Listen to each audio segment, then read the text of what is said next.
Hi friends, welcome back. So headlines, North Korea sends poop-filled balloons into South. And yes, this is a real headline. Yes, it really happened. These are what the balloons look like.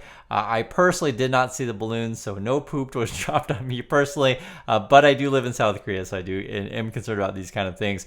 This happened actually a couple of weeks ago. And, they'll do crazy stuff from time to time. I have not heard of this before, of any country doing this. If you guys let me know, like search in history, if countries have done this kind of thing. I think the last thing that my recollection of this kind of stuff was back in medieval warfare. And I remember this from high school because it was just like really interesting. And I actually used to play the old game called I want to say Ivanhoe, but I don't remember the name of the game. You guys can remind me. I used to play in Commodore 64, but you used to take a catapult and you could like throw dead cows into the enemy castle to spread disease. It was a really fun game. Actually, I don't think it was called Ivanhoe. Just remind me of the name of the game. It's kind of funny. But yes, they're throwing poop at us here in the South. Yes, that's funny, and it's all fun in games. But I'm making this video today because actually, unfortunately, this is not funny. This is the headlines here. North Korea soldiers cross border, prompting warning shots. And essentially, the North is getting a bit more aggressive. I think what's going on is they're sort of testing the waters and working in cahoots with China and Russia. And this sort of the subject of today's video. Unfortunately, I see the world sort of dividing into two, very similar to what we saw at the Cold War. And this is also something that is very concerning as well. This has just come out today, June 20th, 2024. It says here, video shows Chinese Coast Guard brandishing an axe in a low-tech clash with the Philippine Navy. They've been fighting over territory in the ocean. I don't know, last couple of months I've been seeing this stuff. This particular one's a lot more aggressive. You'll see pictures and stuff that's flying around, but basically the Chinese military, I think they were probably ordered no weapons, no bullets, nothing like that. But I mean, axes is lethal. You guys know this. And one of the Filipino soldiers lost a thumb, I guess. And it's scary, guys. I mean, people with axes coming at you is no good. And then essentially they're being aggressive as much as they can without shooting each other. Let's hope it doesn't go into more, violent confrontations. So essentially what they're trying to do is like, how can you assert authority without getting into a hot war? And again, we got sides going on here. It's kind of a proxy, right? So you guys know this, especially if you live in USA, you'll know. A lot of Koreans live in USA. A lot of Filipinos live in USA. And you may have friends that, you're like, hey, what's going on? Do you have any family over there? It's concerning. And moreover, this is something else. Like I said, I think the world is dividing into two. Canada, this is the leak, is they're going to be putting some EV tariffs on the Chinese EVs, just like USA. I remember that was announced recently. I told you guys about before on the channel where USA, I think it's like 100% EV tariff, and I think Canada's going to do the same. And again, we're just kind of the USA is pressuring their allies to sort of make bad relations with the other side, and then China and Russia are essentially trying to form their team to fight back. At the moment, it seems that they're really aggressive into making closer ties in Asia. North Korea and Russia, I guess they signed some sort of deal. From my understanding of it, so no one really knows exactly like how far it'll go, but it seems like a defensive pact to me, to where, okay, if you get attacked, we'll defend each other, kind of thing. And then the question is, if Ukraine uses U.S.-made weapons, does that constitute an attack from the USA on Russia? And then would North Korea use that as like, hey, you're attacking our ally, etc.?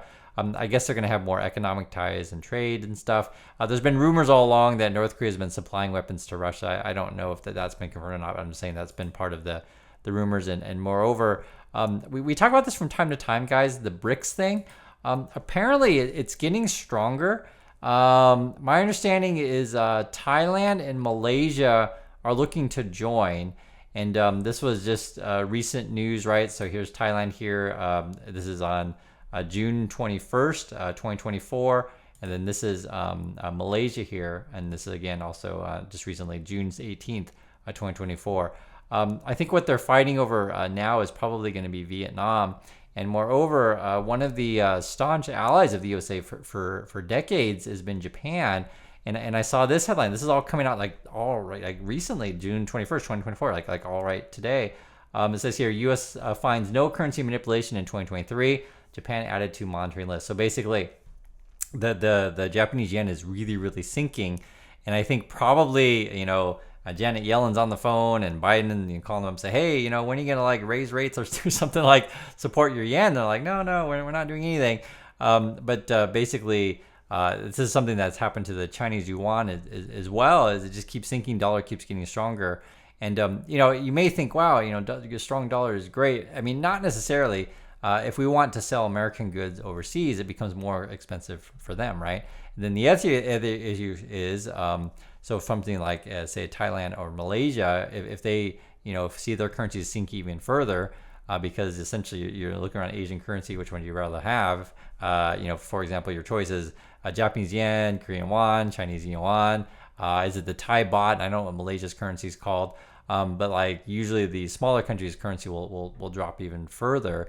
And so one of the incentives of why they would join BRICS is because the way the world works now is if you want to buy like oil or food, you use that dollars to pick that stuff. So from a Russia's perspective or China's, if you want to operate in a different currency, perhaps create this new BRICS currency, and then you can buy your needed necessities from that, right? And you can do your trade in a different one. So there is a possibility that the dollar could be replaced. Now, my personal opinion is that it won't be. I think the dollar is too strong, and the USA will come up with some sort of game plan to essentially support it, because essentially the dollar is all based on countries' trust that the American economy is going to be okay.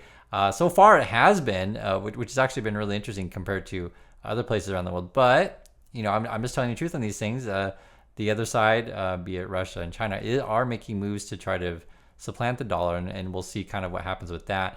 A lot of people have said, and this is something that I've talked with friends about before in the past, that the whole Bitcoin thing could be supported by Russia and China, essentially, and this would be crypto in general, to try to weaken the dollar. I'll be curious if you guys have ever heard these kind of things, but that certainly makes sense to me, and we do know that Russia and Chinese money is in crypto.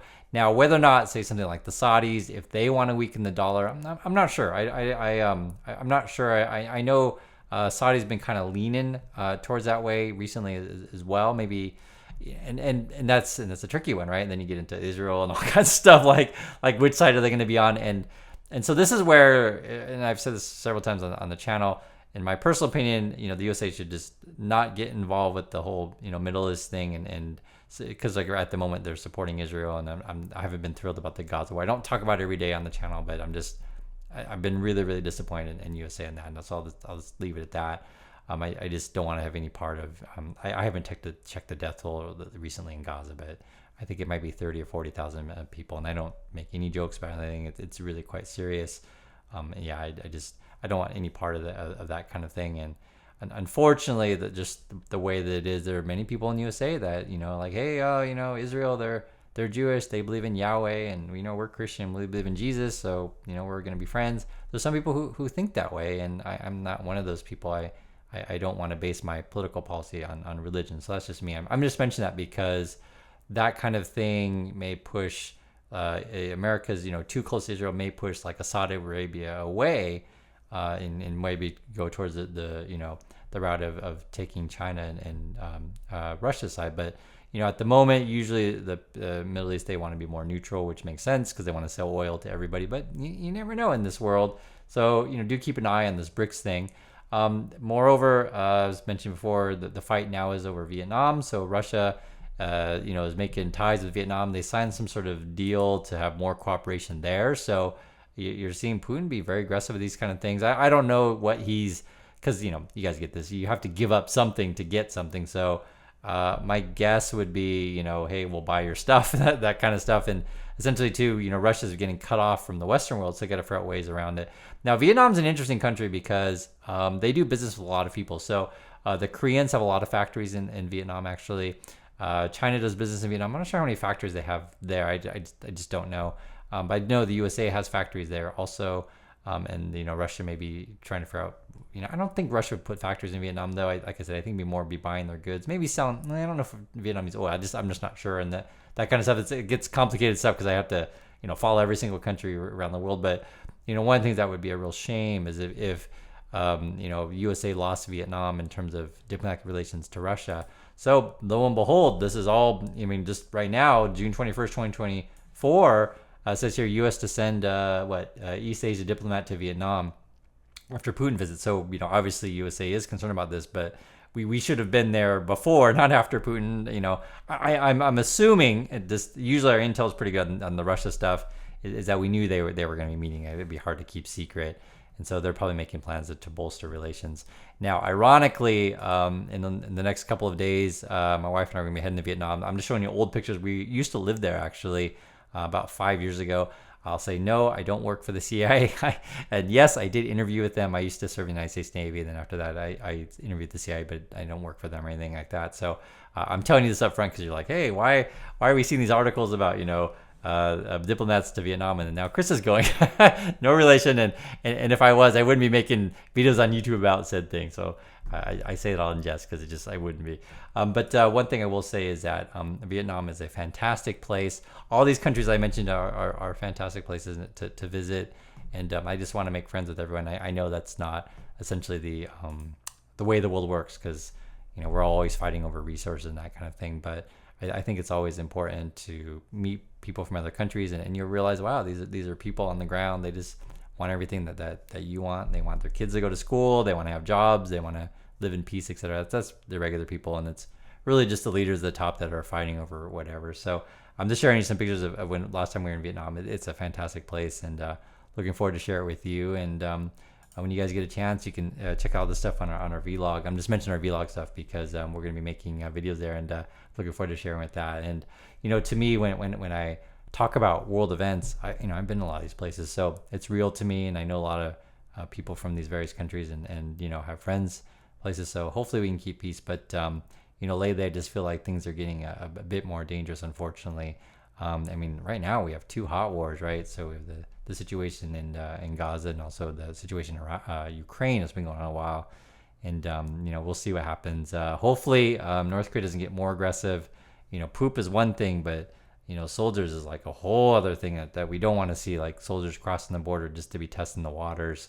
That's not something North Korea usually does. Usually they'll shoot missiles into the ocean, that kind of stuff. But we'll see if there's anything that escalates beyond that. I would think the next step, if you're sending soldiers across the border, to be like doing fighter jets and buzzing to see how close you can get before before South Korea responds. And I think what they're doing is sort of testing response times, that kind of thing, and probably checking if their intel matches up and seeing where troops come from where, and which fighters scramble from which air bases, that kind of stuff. So that's probably what they're doing, and it's not really a good sign. Obviously, I'm sure you guys know this. So anyway, people often ask like, what's life like here in Korea? And that's why I say, share the vlog stuff. You can see what it's like. I share our lives here on a daily basis. We're not really worried about North Korea at all. But versus when you see something like this, it's not that we're worried. Just you would be concerned. The best way to think about it is like if your neighbor were like throwing garbage in your backyard, I think you would care.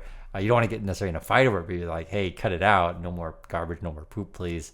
And you try to ask nicely, and then when they start doing stuff like this, you're concerned. I think the odds of hot war are still very, very slim, but it doesn't mean necessarily that it's zero, unfortunately. So as long as these weapons exist, you do always have to be careful. So anyway, that's my thoughts on this stuff. Love to hear you guys' thoughts on any one of these things we talked about.